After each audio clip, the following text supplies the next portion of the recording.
Hi, my name is Alena, and today I will tell you how to learn English from TV shows. Take some popcorn, a blanket, and a notebook, and write down all the new words and phrases there.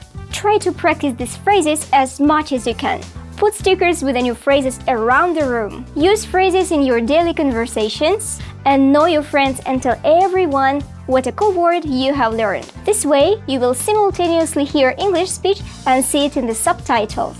This will help you to memorize the words better. And if you are tired of watching Friends TV show, don't worry, there are many other easy-to-follow TV shows that I will tell you about now. Let's go! Extra English. Extra is a TV show to learn conversational English. Even if you are new to English, everything will be clear for you. The episodes are very short, but they are full of interesting situations from their real life.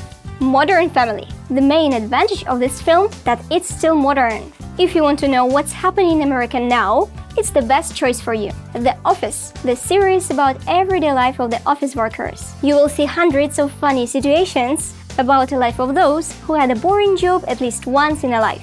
Write in comments if you have already seen those TV shows and suggest new ideas. Bye!